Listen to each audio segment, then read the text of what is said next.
જ્ઞાનેશ કુમાર વર્ષ 2026 માટે આંતરરાષ્ટ્રીય આઈડિયાના અધ્યક્ષ બનશે.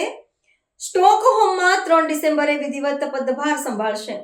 ભારતના લોકશાહી મૂલ્યો અને નિષ્પક્ષ ચૂંટણી પ્રક્રિયાને વૈશ્વિક સ્તરે મોટી સરાહના મળી છે. ભારતના મુખ્ય ચૂંટણી કમિશનર શ્રી જ્ઞાનેશ કુમાર વર્ષ 2026 માટે ઇન્ટરનેશનલ ઇન્સ્ટિટ્યૂટ ફોર ડેમોક્રેસી અને ઇલેક્ટોરલ આસિસ્ટન્ટના અધ્યક્ષ તરીકેનો હોદ્દો સંભાળવા જઈ રહ્યા છે. સ્વીડનના સ્ટોકહોમ ખાતે 3 ડિસેમ્બરના રોજ યોજાનારી કાઉન્સિલ ઓફ મેમ્બર સ્ટેટ્સની બેઠકમાં તેઓ વિધિવત રીતે આ જવાબદારી સ્વીકારશે. 35 દેશોના સભ્યપદ ધરાવતી આ પ્રતિષ્ઠિત સંસ્થા લોકશાહીને મજબૂત કરવા અને ચૂંટણી પ્રક્રિયાઓમાં પારદર્શિતા લાવવા માટે કાર્ય કરે છે, જેમાં ભારત સ્થાપક સભ્યોમાંનું એક છે. આ નિમણૂક ભારતના ચૂંટણી પંચની વિશ્વસનીયતા અને કાર્યક્ષમતાનું આંતરરાષ્ટ્રીય સ્તરે સન્માન છે. શ્રી જ્ઞાનેશ કુમારના નેતૃત્વ હેઠળ ભારત વિશ્વભરના ચૂંટણી વ્યવસ્થાપન મંડળો સાથે પોતાના વિશાળ અનુભવો અને શ્રેષ્ઠ પદ્ધતિઓનું આદાન પ્રદાન કરે છે.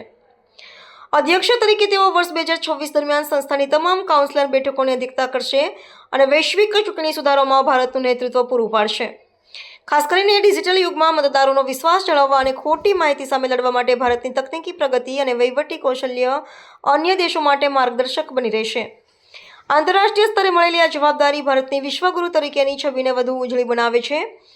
ભારતીય ચૂંટણી પંચની તાલીમ સંસ્થા India international institute of democracy and election management પહેલેથી જ વિશ્વના અનેક દેશોમાં અધિકારીઓને તાલીમ આપી રહી છે. હવે આ નવા હોદ્દા સાથે લોકશાહી સંસ્થાઓને વધુ સમાવેશી અને જવાબદાર બનાવવાના વૈશ્વિક પ્રયાસોમાં ભારતની ભૂમિકા નિર્ણાયક બની રહેશે. આ ઘટનાક્રમ ભારતની લોકશાહી પ્રણાલીની સફળતા અને પરિપક્વતાનો જીવંત પુરાવો છે.